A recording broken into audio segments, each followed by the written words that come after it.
आज हम इस वीडियो में आपको बताएंगे कि वर्ष 2023 में कार्तिक महीने की छठ पूजा कब है, सभी महत्वपूर्ण तिथियां, पूजा व अर्घ्य देने का शुभ मुहूर्त, पूजा विधि और इस व्रत के नियमों के बारे में। शास्त्रों में छठ पर्व की विशेष मान्यता है। छठ पर्व हर साल कार्तिक मास के शुक्ल पक्ष की षष्ठी तिथि को मनाया जाता है।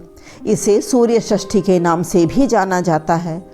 पंचांग के अनुसार छठ पूजा का त्यौहार दीपावली के 6 दिन बाद आता है, जो 4 दिनों तक चलता है। विशेषकर यह पर्व सूर्य देव और उनकी बहन छठी मैया को समर्पित है। छठ पूजा के दिन सूर्य देव और छठी मैया की पूजा कर उन्हें अर्घ्य देने का विधान है।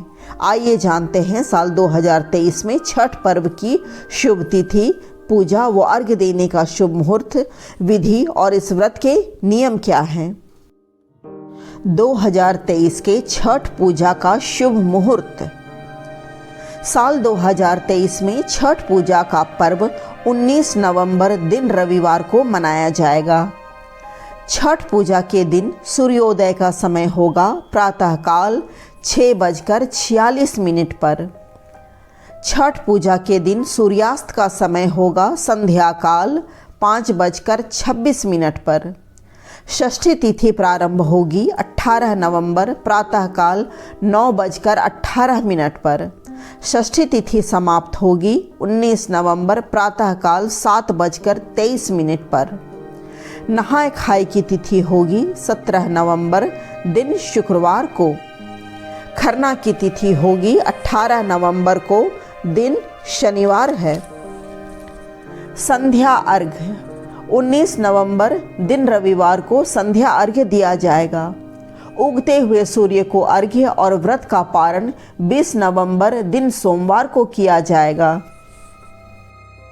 पहला दिन नहाय खाए होता है। छठ पर्व 4 दिनों तक चलता है। इसे 4 दिवसीय उत्सव भी कहा जाता है। इसकी शुरुआत कार्तिक शुक्ल पक्ष की चतुर्थी तिथि से होकर कार्तिक शुक्ल पक्ष के सप्तमी तिथि तक इसका समापन होता है। नहाय खाए छठ पूजा का पहला दिन होता है। इस दिन स्नान के बाद घर की साफ सफाई की जाती है और सात्विक भोजन ग्रहण किया जाता है, जिसमें मुख्यतः अरवा चावल, चने की दाल और कद्दू या लौकी की सब्जी मुख्य रूप से खाई जाती है। साल 2023 में छठ पर्व 17 नवंबर शुक्रवार के दिन से नहाय खाए के साथ शुरू हो जाएगा। दूसरा दिन खरना अथवा लोहंडा। खरना छठ पूजा का दूसरा महत्वपूर्ण दिन होता है। यह कार्तिक मास के शुक्ल पक्ष की पंचमी तिथि होती है। इस दिन से ही निर्जल व्रत की शुरुआत हो जाती है, यानी इस दिन व्रत रखने वाले व्रती अन्न जल ग्रहण नहीं करते। इस दिन संध्या काल के समय छठी मैया के लिए प्रसाद बनाया जाता है, जो कि गुड़ की खीर होती है। साथ ही में रोटी भी बनाई जाती है। व्रती पहले इस प्रसाद को ग्रहण करते हैं, उसके बाद पूरे परिवार में इसे बांट दिया जाता है। इसी के बाद से 36 घंटे का कठिन पर्व निर्जला व्रत शुरू हो जाता है। तीसरे दिन संध्या अर्घ्य। छठ पूजा के तीसरे दिन शाम के समय अस्ताचलगामी सूर्य अर्थात डूबते हुए सूर्य को अर्घ्य दिया जाता है। अर्घ्य देने के लिए बांस की टोकरी में फल, जो कि मौसमी फल होते हैं, ठेकुआ, चावल से बने लड्डू आदि चीज़ों से सूप को सजाया जाता है और व्रत करने वाले व्यक्ति अपने परिवार व संबंधियों के साथ संध्या काल के समय किसी नदी, सरोवर या तालाब में जाकर सूर्य भगवान को अर्घ्य देते हैं। सूर्य देव को जल और दूध का अर्घ्य देने के बाद सजाए गए सूप से छठी मैया की पूजा की जाती है। सूर्य उपासना के बाद छठी मैया के गीत गाकर व्रत कथा सुनी जाती है। चौथा दिन उषा अर्घ्य।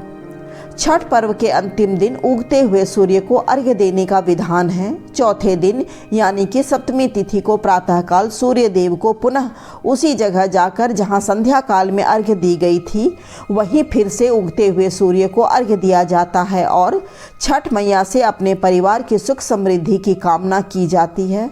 इसके उपरांत ही व्रत का पारण किया जाता है। छठ पूजा के नियम।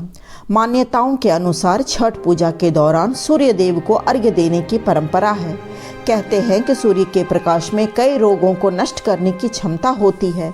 इसके प्रभाव से व्यक्ति को आरोग्य और तेज की प्राप्ति होती है। आज के दिन सूर्य देव को अर्घ्य देना चाहिए। छठ पूजा का व्रत करने वाले व्यक्ति को इस पर्व के चारों दिन साफ सफाई का विशेष ध्यान रखना चाहिए। व्रत के नियम के अनुसार व्रत करने वाले और घर वालों को सात्विक भोजन ग्रहण करना चाहिए।